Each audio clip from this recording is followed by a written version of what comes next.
Hello everyone, that Manga Kid here to give my first impressions of Monster and the Beast by Renji. This is a YenPress series. I've currently read the first 2 volumes. As of recording this, I believe volume 3 has released, but I just don't have it, so I have not read it.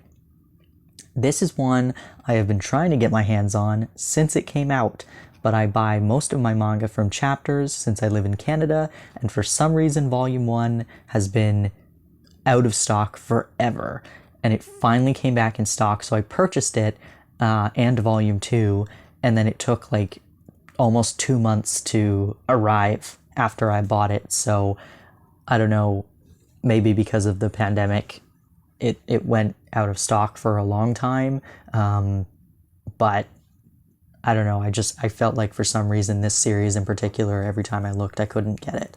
But I have it now, and it is so good. This is about our monster here. His name is Kavo. He lives in a forest. He is a terrifying beast, but he's actually a sweetheart.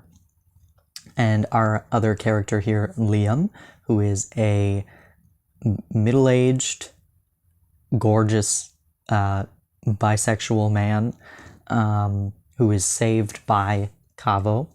And this is the first person or creature in general that has not run away from Kavo, so he is immediately kind of infatuated with Liam and wants to stay with him.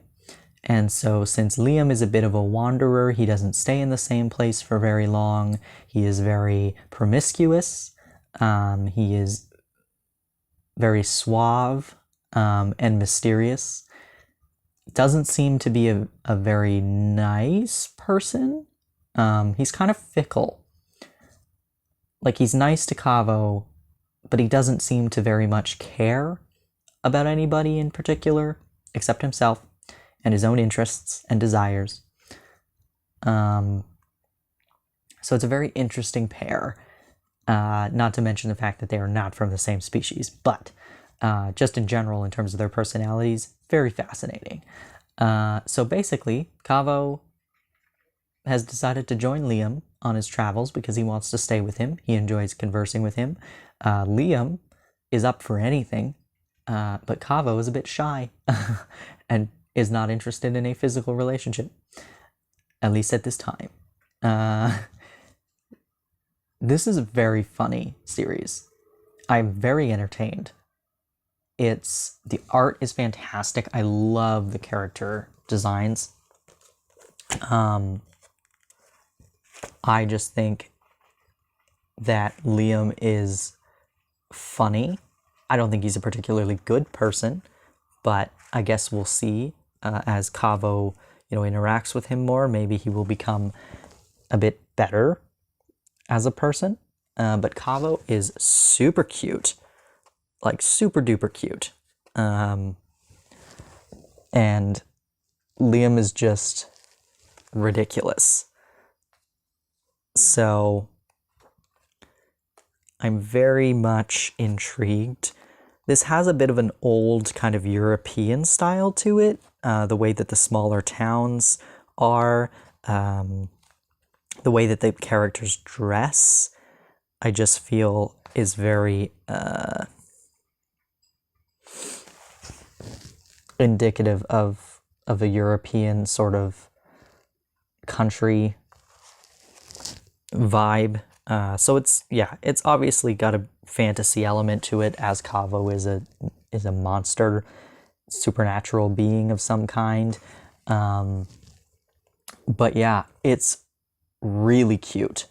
I laughed throughout the whole thing. The faces are funny, the characters are adorable. We're obviously going to get more backstory about Liam, because Kavo doesn't really know much about him. All he knows is that he wants to protect him because he is the first and only person who has not screamed and ran away from him.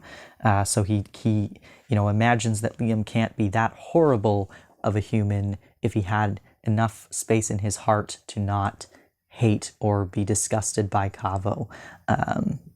And so, yeah, I guess we will find out more because Liam seems to be on the run. So we'll find out more about, who he actually is, what he gets up to that causes people to be chasing him. And I guess we'll also see some character development by way of hopefully he will actually care for Kavo as Kavo does for him.